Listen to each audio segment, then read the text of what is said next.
गुरुजी, मेरा सवाल ये है कि हमारे हिंदू धर्म में पति पत्नी के जो 7 फेरे लेते हैं उनका क्या है।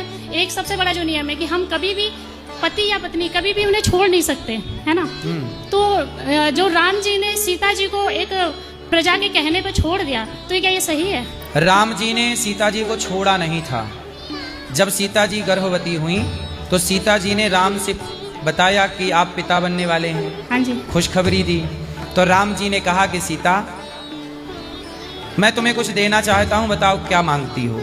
तो सीता जी ने कहा कि मैं गर्भवती हूँ, मैं चाहती हूँ कि मेरे बच्चे अयोध्या में जन्म ना लें, क्योंकि यहाँ कैकई है और कैकई कब मेरे बच्चों को भड़का दे, कब क्या कर दे, यहाँ का माहौल ठीक नहीं है।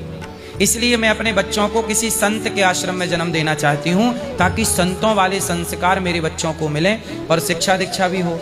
इसलिए सीता जी ने स्वयं राम जी से कहा था कि मुझे अपने बच्चों को किसी संत के यहाँ जन्म देना। इसलिए राम जी ने वाल्मीकि जी के यहाँ सीता जी को सीता जी के कहने से भिजवाया। और उसी समय एक धोबी ने अपनी पत्नी से कहा कि तुम रात को कहाँ थी। वो आरोप लगा दिया कि राम की तरह मैं थोड़ी हूँ कि सीता को रख लूँ, और सीता की जैसे सीता को राम ने रख लिया, मैं तुम्हें नहीं रखूंगा, तुम दूसरी जगह रहकर आई हो। तो उसी समय धोबी का वो कांड हो गया और सीता जी ने भी मांग लिया कि मुझे वहां जाना है। अच्छा, ये बातें पढ़ोगे तो समझ में आएगा। सीता जी के वनवास जाने का कारण कौन है? राम जी नहीं है। सीता जी जब छोटी थी तब सीता जी ने एक तोती और एक तोते को पकड़ लिया था। तो तोता तो छूट गया पर तोती को पकड़े रखा। तोती चिल्लाई, सीता छोड़ दो। सीता जी बोली, तुम अच्छी कथा सुनाती हो। वो तोती राम जी की कथा सुनाती थी।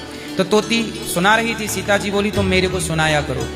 जब सीता जी ने तोती को पकड़ा, वो बोली कि छोड़ दो, मैं आसमान में उड़ूंगी पर तुम्हें कथा सुनाती रहूंगी तुम्हारे पास आकर, मुझे छोड़ दो। पर सीता जी ने नहीं छोड़ा और वो तोती गर्भवती थी और तोती पिंजरे में तड़प तड़प करके मर गई।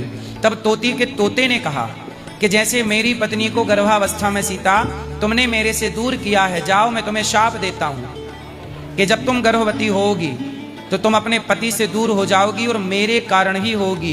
वही तोता अगले जन्म में मरकर धोबी बना और उसी के कहने से सीता जी को वनवास जाना पड़ा। ये पद्म पुराण की कथा है। तो सीता जी इसलिए कहते हैं किसी की बद्दुआएं मत लीजिए। पक्षी की बद्दुआएं लग गई ना, तो सीता जी के वनवास का ये कारण है। राम जी को भेजना होता तो रावण के यहाँ से जिस दिन आई थी उसी दिन सीता जी को वनवास दे देते, राम जी दे देते ना। इसका मतलब सीता जी पर संदेह राम को नहीं है। किसको संदेह है? प्रजा को।